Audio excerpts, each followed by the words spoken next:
important. What he did, nobody could do. Not only nobody tried to compete with him. He has the money, the ambitions. He was humanist in the way that nobody else could be compared to this kind of humanism. He reminds us Aldous Manutius to some respects. And he did it. He did it, and after, at the end of his career, raised some other printers. None of them could be compared to this figure and to the circles that he surrounded himself by them. Many Jews, especially converts, as my very good friend, Nono Razor-Karkotsky, I believe that half of the people here know them personally and love him, wrote in his beautiful book about the censorship. Yes, it was a master degree. His master degree, written by, was supervised by Reuven Bonfield, that I mentioned yesterday. But he was a pioneer. He was very important. He was the most important step in the process that we are going to describe. But Shuntzino family, in all their branches, were a sort of harbinger. But if not harbinger, at least he did everything before him. But I would like to repeat what was the share of the Soncinos, Ashkenazi family, although the Italian sound of the name, the Soncino family served, usually, not always, the Jewish community. Served the Jewish community, the needs of the Jewish community, as I said yesterday, I think, or even earlier. They printed tractates. They didn't think about print the Talmud from the beginning to the end. I know that Yudi doesn't like the idea, but let's speak about it after that. Anyhow, what we have now, it's few tractates done by Soncino that contribute a lot to the printing of the Talmud. I will show it soon. It was some printers from this family, but the most important one is Gershom Soncino. He was the most active, most influential, and if we have to speak, and was respectable by, he got respect from the bibliophiles and bibliographer of the early 20th century, Soncino Society, that I think it was acted here in Berlin. I almost sure that the Shokins were involved, etc., etc. And the Soncino are very famous just because they were the most important Jewish printers in their age. Although we can find highly interesting figures even in the 16th century, like Postich that I mentioned yesterday. But we are not going to speak about craftsmen, but about another phenomenon. Now I would like to just browse through 4 stages of the printing of the Talmud. Then we come into the lecture, if you don't mind, or to the workshop. But just a moment, let me.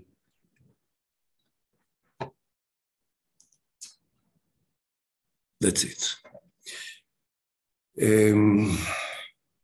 This is the first page of Masechet Chulin, around 1473, I think. Here, 83. That's the same. That's the first page of Masechet Chulin.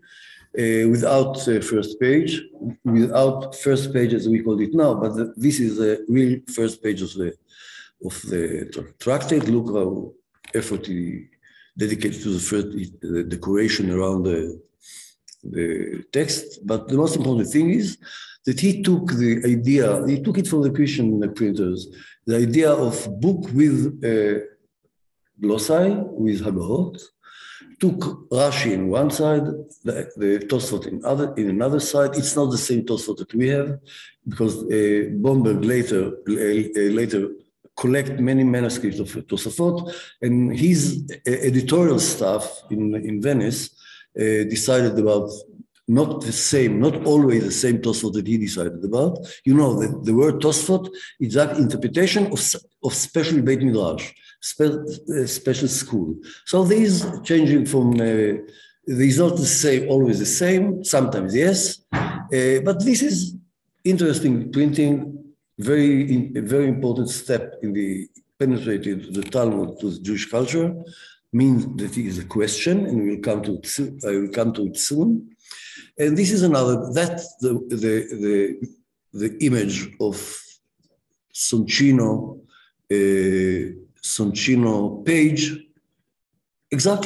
almost exactly as Bomberg page. So he did it. He was the first designer of the DAF as we know it till now, almost till now, because the guy who did it exactly as we use it now was Bomberg, but it's quite close. The idea is Soncino. The idea is Soncino. The previous one was also Soncino? Sorry? The previous one who showed. Yes, it's the same. The same one. It's not the same one. This is Eruvin, this is Brachot, and the other one was Chulin. Okay. But it's the same printer from this, not the same year.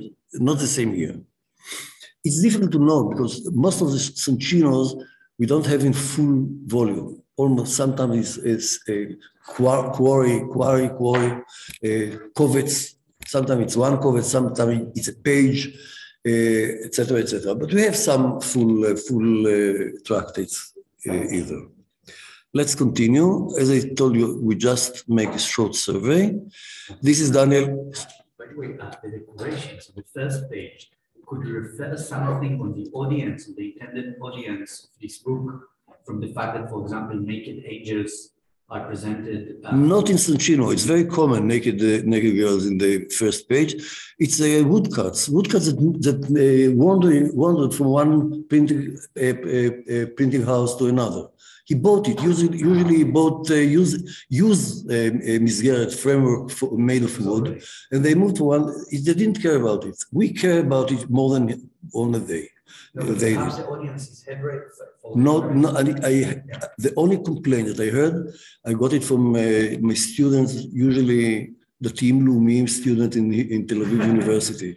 They complain about the idea. I'm not sure, even in the Ramah, in Torah Ta'olah, I think that in Torah Ta'olah, but even Ramah, it might be that even in one of the books of Maharal that was printed in Venice, one of them was printed, no, even in Prague. Prague didn't care about it.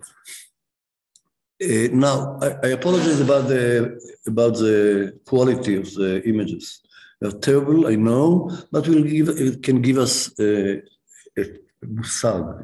understanding of the way. This is Daniel Bomberg. I can see it by myself. I believe that you the same. This is the first page of Psachim. That's the way that he designed his first page. That is the first page that was printed in Bomberg Shas.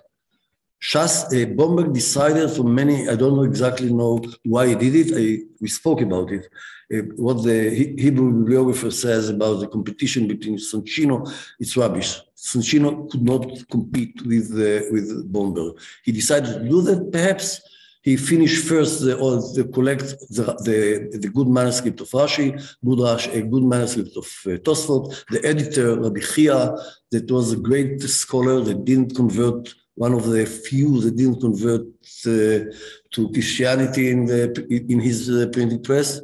Perhaps he didn't finish that was the first tractate that he finished to work. Anyhow, that is the first tractate that was published, 1519. That's the beginning of the project. Let's move on. And this is that's a great thing. I hope that I can read it. I'm not sure. Masechet Pesachim, everybody who learned Masechet Pesachim knew that it's divided for Pesach Rishon and Pesach Sheni. It's not Pesach Sheni that we know from the Halacha, from the Bible, from the Pentateuch, but the Pesach Rishon, Pesach Sheni is the division of the tractate. So, and it was very important in the Seder Limud, in the Yeshiva. מסכת פסחים, פסח ראשון, פסח שני, עם פירוש רש"י ותוספות, look what he put in, that make difference totally from Soncino. Soncino didn't put anything besides the page itself. Rashi, Tosfot, that's the same. Piskei Tosfot, it's new. ורבינו אשר, he put הראש, that I spoke about him yesterday, אשר נתפסו פה ונציה רבתי בתכלית הדיוק מלאכה צרופה, מזוקקת שבעתיים ברורה מכל סיג, I believe, והשם יגיע אור המגיע בזאת המלאכה, אשר שמו נודע בשערים. כבוד מורנו הרב חייה, מאיר, בן כבוד הרב רבי דוד, he was a real תלמיד חוכם, like all the workers of Bomberg, part of them became at the end, they converted there, אשר סביב למשכן המלאכה. Look, the using of terms that were taken from the Mishkan Mikdash, it's very common, but not only in the Jews, not only among the Jews. סביב למשכן המלאכה, חונה להשים עינו ושכלו מן הסתם על ידי אורחי המלאכה להרים המכשול. If somebody would like to correct me, do that without any hesitation, ולהסיר העקוב what is the first word in this slide? I don't know. במצוות, of course. במצוות המפואר דניאל בומברגי, מאנטוורשה, אשר נדבה רוחו להחזיק ידי עושה המלאכה, ואדון כל המציאות יעזור לנו לגמור כל שיטה סדרי, כפי שעלה ברוח המפואר דניאל הנזכר, אמן כן יהי רצון. And he did it. Hashem, Adon כל יוצר, help him, and he did it from the beginning to the end. It's unbelievable idea that he, first of all, the most important thing is that he gathered a team, the best thing he can do, that is send people to all over Europe to find good manuscript. Not always Professor Urbach in his Balei HaTosfot agree with him that is the best, but anyhow, the quality was the most important thing for him, and the fullness, for the beginning, from the end. That's the idea. That's what changed all the status of the Talmud, and we'll speak about it during our meeting. Sorry? Do we have any? Yes. Material from the printing press? No, of this group. We know everything about it. We know a lot about the group. But the most important, Reb Chia, we know about him about book. It's more important in the Dfus Justinian. That is my goal to speak about him. The second, because he did the revolution, but for our purposes, the second edition not by him. He himself published 3 times and changed from one edition to another. He correct things, he added things. He invests a lot of money and ratzon tov and goodwill and kisharon in this beautiful. But you know, we have only 3 full volumes from the same edition. One of them will be in the National Library in the new house. Somebody gave us his own series. Was the millionaire bought it 2 years ago in unbelievable sum of dollars. Sorry? That's a question. From my point of view, for the Jewish people, and but this is another discussion. What the meaning of the National Library? I agree. This is a highly important question. Even you just provocative made a provocation. Anyhow, let's go on. Here we have the beautiful page. Let's see. He learned from Soncino. He imitates Soncino. The truth is they imitate manuscripts. That's the way the interpretation of sacred manuscript, even in the Christianity, even in Judaism, were close to this format. But here it's beautiful. It's unbelievable how beautiful Bomberg workers manage to do with all his products, but the Bible, but the Mikraot Gdolot and Maimonides, and the most important thing, the Babylonian Talmud, the most important thing, the most beautiful books that he managed to produce. Anyhow, what we can see here, it's only three components: Rashi, Tosfot, and the Talmudic text. But there is another thing that he did. Let me see if we are going to move. Yes. There's another thing that is more important. He was, and he proud about it, he mentioned it by himself, Daniel, not his workers, that he decided he hoped that all the printers will come after that will use the same pagination. That's the reason that till now I can ask Kushiyot Oded just by sending him, look please to Psachim Kaf Gimel Amud Bet. I didn't do that, I never did it, by the way, unfortunately, in foolishness, fully enough. Please look at for a moment to Psachim Daf Kaf Bet Amud Bet, Rashi down in the margin of the page. What do you think about such and such? All over the world. So in this, I will come to it later, but he managed to build a community of learners. Never before, because what happened in Sunshino, and of course, even in the Balei HaTosafot, and each of you will ask me how come, what is the difference between the full Talmudic to what happened in the Tosafit time, the amount of scholars, of Lamdanim. When I say scholars, mean Lamdanim. People who learned in Yeshiva were only few. It was a highly elitistic group that belonged to the Yeshivot of Balei HaTosafot. It's not, the Talmud was not then a textbook common to everybody, that everybody go to this pipe, start with Aleph Bet, continue to Mikra, to Pentateuch, and at the end, from his youth to his last day of his life, he learned Talmud. That, and everybody that liked to do that. There are some people that didn't care about it. Each of every Jew that that belonged to the central part of the community knew how to do in such a in a way with the Talmud, either the Talmud itself or through any Yaakov or in other ways. But the Talmud became just thanks to initiation of Bomberg and his workers, the initiation of Bomberg and the help of his workers, the most important text in the Jewish library. And I don't speak anything about Sifrei Kodesh. It's not Sefer Kodesh. It's Sefer. It's textbook, the most important text. And I will come back to it later. That's the reason that I'm looking at it. That's the reason that it never was before. And from some respect, it never stopped. From some respect, it's never stopped.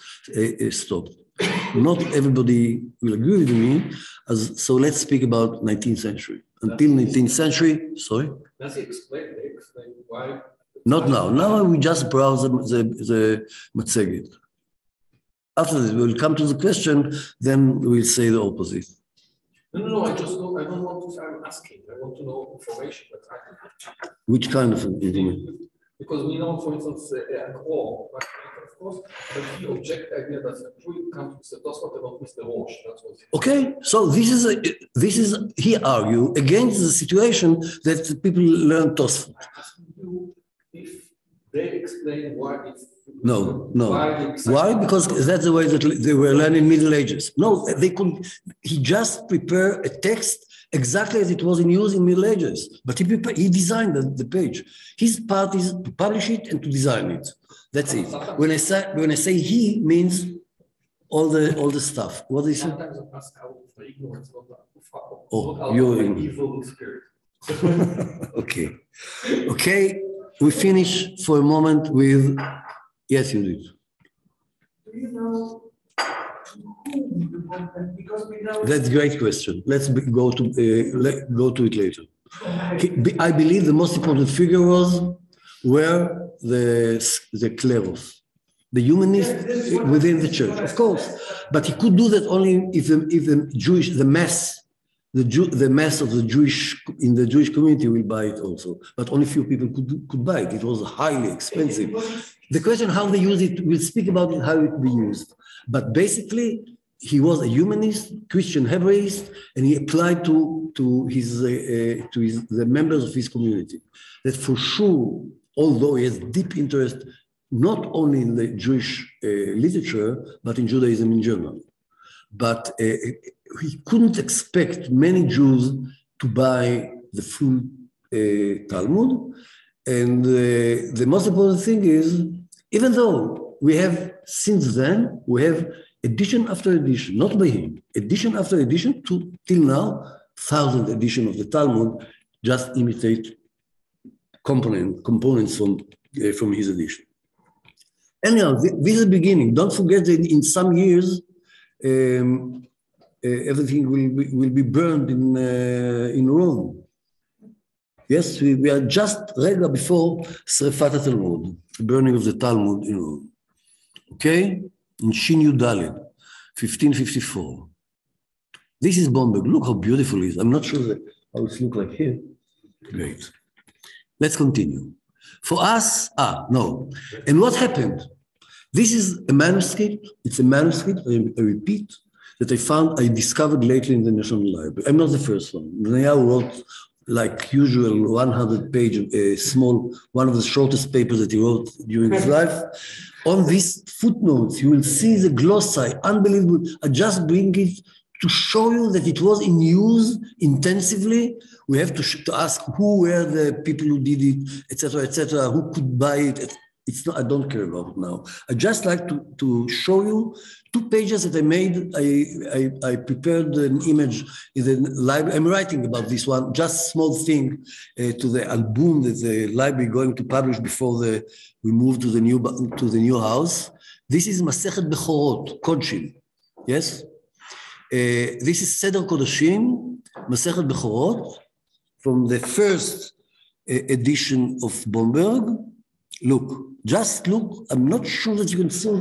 Can you see the footnotes, the small letters? This is Shita Mekubetzet. This is one of the most important textbooks of learning. It came from the school of Rabbi Tzalel Ashkenazi in Cairo. I believe it was in Cairo, either Jerusalem, in the East, not in Europe. And in his school, they prepared a collection of interpretation. But the most important thing, and since I'm not going to speak about Maharshal, that's for the next workshop, about Maharshal, that I spoke about him yesterday. Do you remember what I think about him? The first step of the Jewish community, of the community of scholars, was to prepare Hagahot, real Hagahot in our meaning of the word. They faced the first time in their life, the first authoritative or something that claimed to be authoritative text, even just because it was printed. Even just because it was printed, not because he said, no, look, this is the text that you have to use since now, okay? But look, it was immediately in the East and in the West. In the East, we know, Maharshal, Chochmat Shlomo, he was the first one to take the Bomberg, the second edition, by the way, and to correct it, not according his tradition, but according of good version that he has, and he thought that it's better. He tried to compare it to the Ashkenazi verse that he knew, and you know that we have a lot. According to we spoke about Ur text and non-Ur text, you can understand all the questions that they had to face just because somebody, Christian, and his staff, nobody heard about them, decided to publish the Talmud, and they became not popular. It's penetrated to the library, to the Batei Midrash, and that is. So all over the Jewish community of learners started to make Hagahot. We know about them till now, that if somebody think about great dissertation is to write not about one Hagahot, about the phenomenon of how it was accepted, not by scholars in the Beit Midrash, but the rabbis, but the real scholars that could face the new version, even they didn't care about it to the generation earlier. it changed all the understanding of the situation. Am I clear? Everybody? This is highly interesting. Let's see another page. By the way, all the volumes that we have in the library, there is one or two not in our library. It's me to the Jewish people, as you know.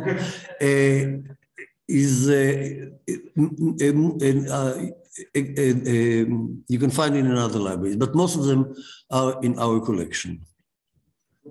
Here you can see, just a moment, let's finish this phenomenon. You can see again, let's see how it looks. It's unbelievable. You see, they wrote a book. Here you can see what does it mean, what I call Tarbut Hagahot, a culture of glossary. It means they knew how to read it, they knew how to write it. It's an art how to write such a thing that we cannot do that even you are Bneiyahu himself. You see, that is 4 volumes. All Seder Kodashim of Bomber are covered in the copies that we have in the library, are covered with such footnotes that faced with the text, that faced with the phenomenon. It's not just somebody that doesn't have what to do and he writes things. There are many people who did it, but here is the real battlefield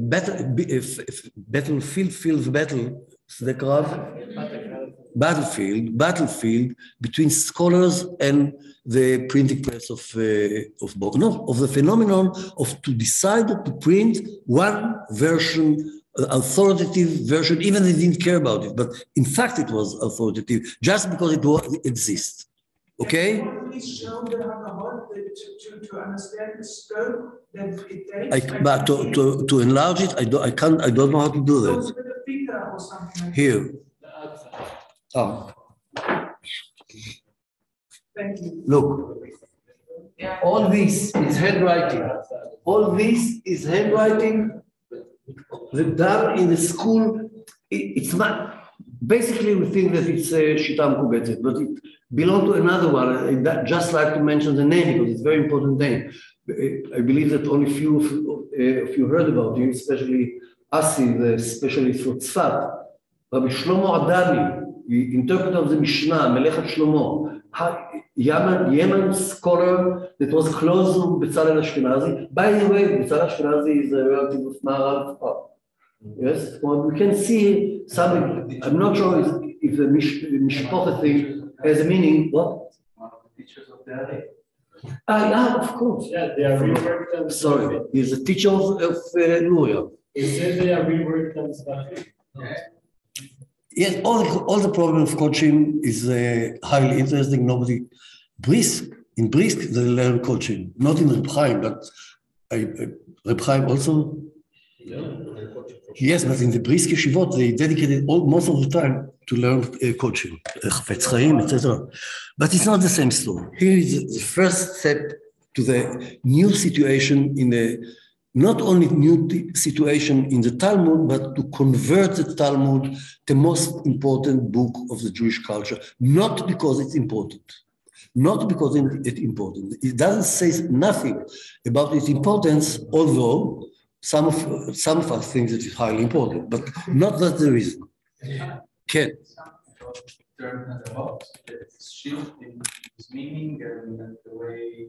This is Agahot by definition, but it's not the same Agahot that they spoke. They call the two different things Agahot at that point? Yes. I can, if I take, I don't know how they call it. The first meeting that I have with these volumes from the National Library happened 2 months ago. But I know it, Hagahot Abach, and I know Hagahot Marshal, Chochmat Shlomo, etc. What I would like to say that one of the most important things that happened when the first publishing of the Talmud was the rise of people that struggle with the fact that there is one authoritative text and they try to correct it, to give another options, to submit another options, and to discuss the question of versions that never heard before that, at least not in Ashkenazi ever. Okay? Do you agree with me? Not of course, but just was like Rashi, so Sometimes they ask, yes, I agree. But Rashi is not in our scope. Rashi Tosfot, when I spoke about what I said from the first meeting till now, it's after Maharam Rotenburg, after the winter. Sorry? Also, Rashi Tosfot, I agree. That's for sure. Why you mentioned Maharam Rotenburg? Why he is the breaking point with regard Because to the prior to inflush. definition of Rashi and Tosafot? After inflush, everything was changed. Everything was changed. It was, we don't have, I don't know why. In fact, we don't have any one book that was written after Maharam as a book, not as a collection of notes like I mentioned, like the guys that I showed you yesterday. They did it in Oxford, in the Oxford manuscript. They took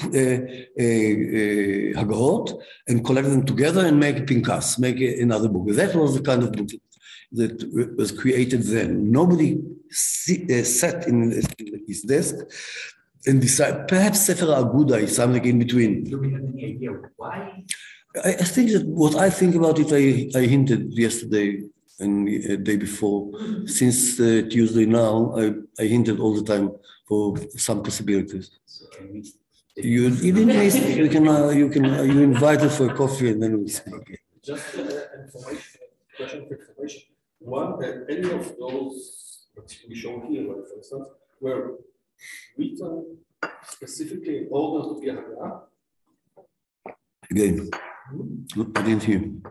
Any of these, that's for example, Shita Mekubetzet was not written in order to be a Haggadah, right? It's addition. It's addition.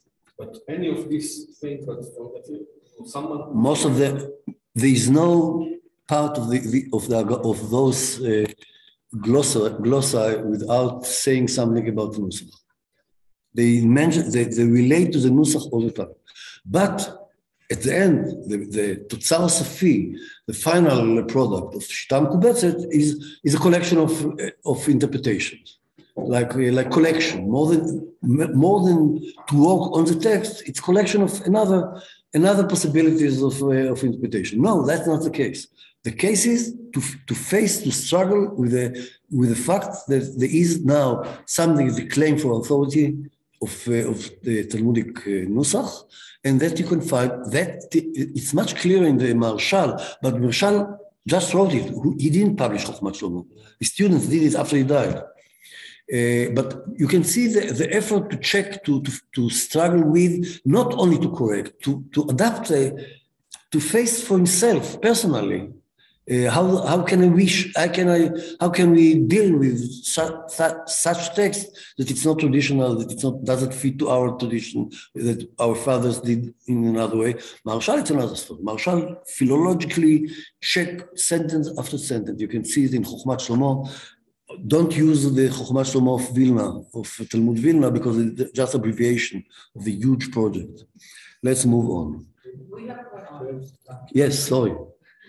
I apologize. I don't know why. I have to put the computer here, So I wonder if you could say a little bit more about Shita Mekubetzet's relationship to print, because it seems to me that Shita Mekubetzet is also kind of an unprecedented project, and that it's a collection of comments by Rashba, Tosfot Arash, etc. It's not just, Gershom. He has a lot of things much earlier. He has a manuscript of Rabbeinu Gershom or Golan. But it's not being. Are there other commentaries before the Shita Mekubetzet that are not simply, but that are trying to anthologize and collect material in the same way? And in if not, in what sense is this a phenomenon of culture? Yes, I agree. You're right. But let's say that we spoke about it, because what I said about the character of the Ashkenazic addition to any text, it's exactly what you say now. That was the way of struggling with text, and this is something modern, because they face something that claimed for authority. The text that we spoke yesterday and on Tuesday were by definition not authoritative. By definition was not authoritative. This is the first rule to understand what happened in the manuscript of the late Middle Ages, means 15th century on. Or 14, Mordechai that I showed to you. But they, by definition, didn't have to accept. The text itself doesn't claim for authority. Here, even just because it's print, it's claim for authority. You know, do you agree with me? Can I clarify? So now everything that you did in relation to the text, it's Haggadah. Because you have something you can't change it. You just get. And does that also then widens the scope of the things that you can Of course. include in Haggadah? Of course. Now it's not just the local regional traditions that are authoritative. Now that the Talmudic text is authoritative, now I need to add the Rashba and the Ritva and the Tosfot HaRosh, not just the tradition from my Rosh Yeshiva. I agree, but I don't like to come to the place of the Sephardic tradition now, although I mentioned it yesterday.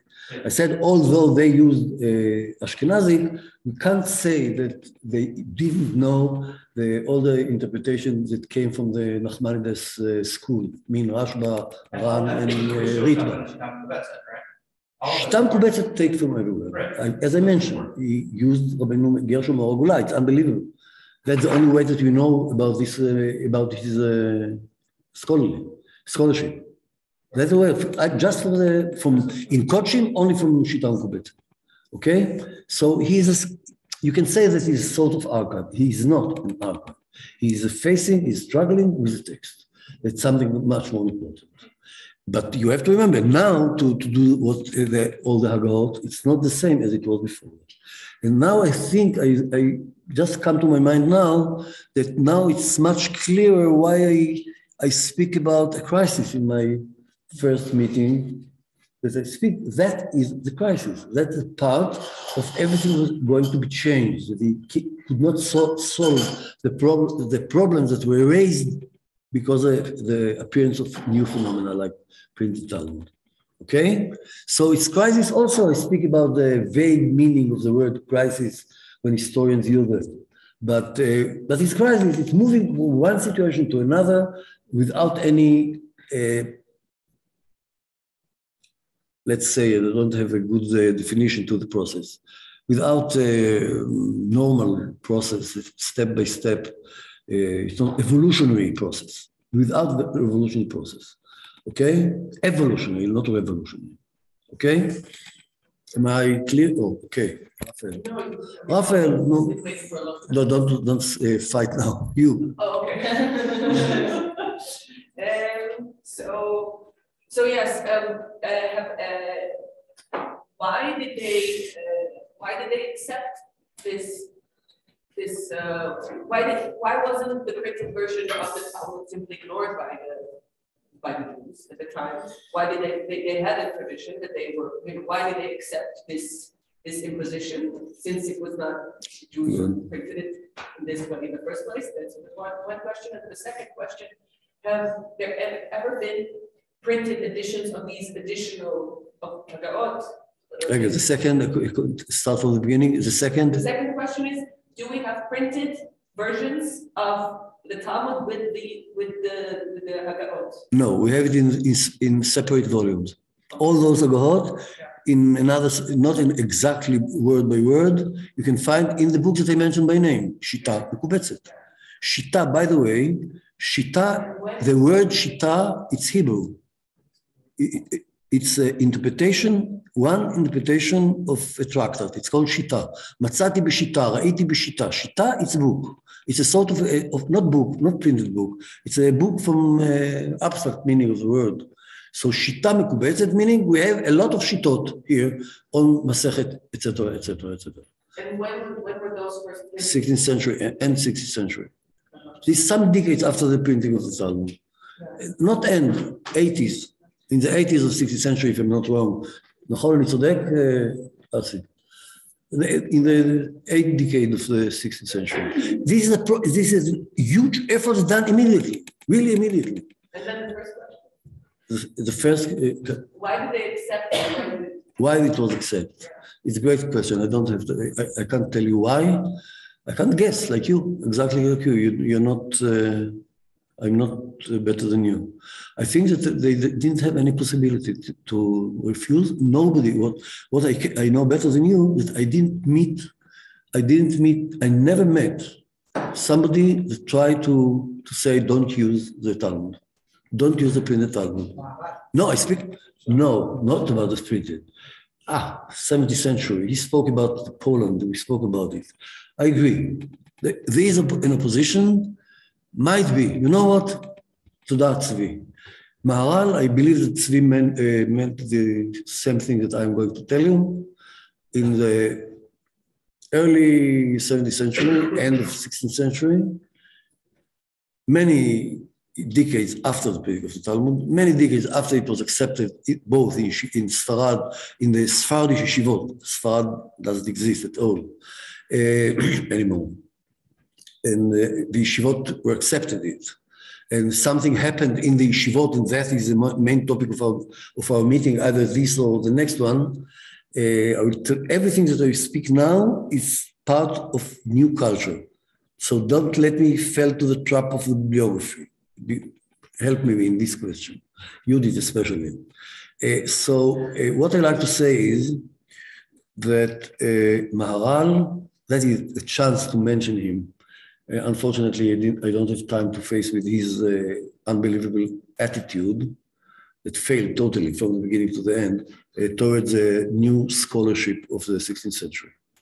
Maharal published a book that we have only 2 pages. He published, might be some tractates from the Babylonian Talmud. We have 2 pages from the last tractate of the Talmud, Masechet Nida, that are kept in the JTS, in Jewish Theological Seminary. I hope they still kept in this balagan that they keep the treasures. I have it here. If you wish, I will try to find it in my computer later. It's Masechet Nida with 1 page. It's unbelievable. It's typical according to his ideas, abstract ideas in Drush al Torah, that he asked people not to learn too deep, not to make pilpul. He was the most important enemy of not the pilpul, the special pilpul that we spoke about, any deeper understanding of the Talmud. He had to learn by heart. The idea for him to learn by heart. So he published something that from first glance, it looks that he wasn't the only one. He published Talmud without Tosfot. Just a page, not as I said, and many people used to say also that all the Talmud that were printed from Bomberg on were printed exactly in the same way. The most important example is Steinsaltz. I tried to do another thing, and at the end it came back to the Bomberg edition again. But Maharal failed not less than Steinsaltz. אפרה לפומי, ההשוואה הזאת, כן? המהר"ל, he published, not only did he publish some tractates, I don't know, we know now only about the Masechet Nida without Tosfot. We know about a full set of Talmud that were published by the Postnitz that I mentioned already, Yitzhak Postnitz from Krakow, the Italian Ashkenazic printer that built a beautiful, very highly important printing press in Krakow. He published also Talmud without Tosfot. And it's quite inevitable. While we have to dedicate time to Tosfot, we like to, first of all, let's learn basically, we have to learn the page, the Talmud itself. But he published without Rashi. I can't understand that. What he did in the 2 pages that we saw, and he write it in the first page. We have the first page that he explained what he's doing there. He doesn't explain because it's mentioned done by the Aryeh de Bay something. He appears in Guf Shlishi, not in Guf Rishon. But he published the Talmudic text without Rashi. How can they learn the Talmud without Rashi? So he really, literally asked people to learn by heart, even they don't understand it. And he was a great Talmud Chochem. We have scholarship that he wrote. Harot al Arba'a Turim, for example, mentioned already. This is something enigmatic, and I believe that will be enigmatic at Sof Kol HaDorot. I don't understand the way of Maharal in learning, just because these 2 pages, not what he wrote about in Drush al Torah. So that I understand absolutely, and I spoke about it in unless the dissertation of Tzvi, יוציא לאור תעלומה, כמו שכתוב, כמו שקפסלי אומר. Okay, let's go on. Yes. Yeah, there's something, I think there's the quantitative aspect here also, where, and then. Oh, just a moment, let me go back. תמשיך. Yeah, you can, I might be wrong here, but there's a sense, and there are quotes from the Ramban and from other, medieval sources that you shouldn't correct the text of manuscripts because you only have one manuscript. If you mess with it, who knows? Can you repeat? I was in the. There's a sense that people quote, and maybe it's a generalization, but there's a sense that in the medieval period, rabbis say, like the Ramban and Tosfot, they say you shouldn't do Hagahot that are textual. That's another thing. Right. You shouldn't be made Hagahot from your mind. That's Rabbeinu Tam, more than Rashba. Rabbeinu Tam, that's a cherem for Rabbeinu Tam, and he did more than all the others. But yes, I agree. There's at least a rhetoric that you have to be careful about textual emendations, and part of that is related to the fact that if you only have one manuscript or two, whatever, there's a limited store.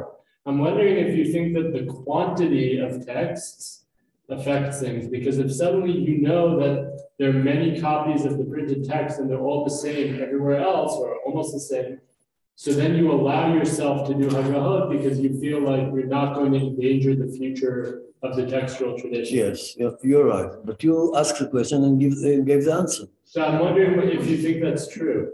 That's true, absolutely. But we have to remember that there are many kinds of Hagahot, as it's raised from our discussion 3 days. But what Rabbeinu Tam said is that you can't correct the Talmudic the Talmudic phrase.